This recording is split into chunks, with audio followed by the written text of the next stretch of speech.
Rodesh Tov, quelques mots sur Elul, puisque comme je vous l'ai dit, c'est un mois qui a toute son importance et il me semble important de dire quelques mots sur ce merveilleux mois. Reviens Israël, jusqu'à Hachem ton Dieu. Le Rav Chaim Friedlander enseigne, le prénom Israël représente un degré supérieur, qui est lié justement à la perfection, alors que Yaakov représente un niveau ordinaire.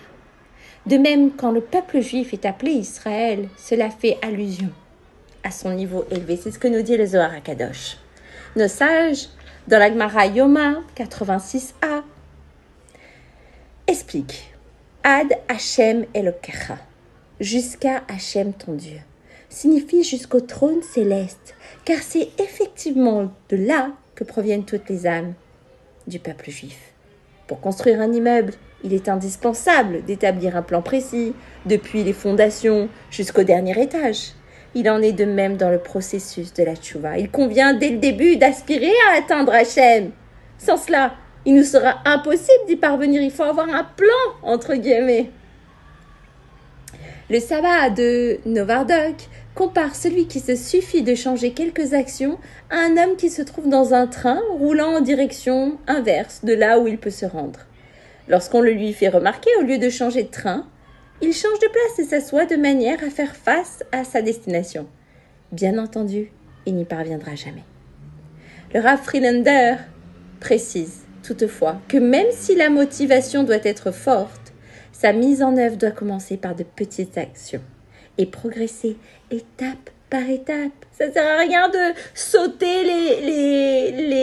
les marches de l'escalier. On risque de tomber. Alors que si on marche liat, chaque marche, a fortiori, on risque de moins tomber et d'arriver plus rapidement au sommet. Même lorsque les Juifs se trouvent à un niveau très bas, le prophète Oshéa les appelle Israël pour nous enseigner justement que le principe de la tchouva consiste à aspirer dès le début à accéder au trône divin.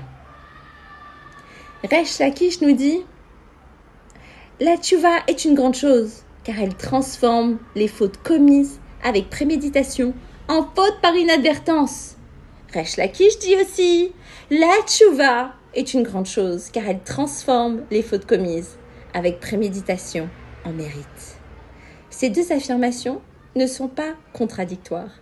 La seconde affirmation concerne ceux qui se repentent par amour pour Hachem. Oui, et la première concerne ceux qui se repentent par crainte d'Hachem.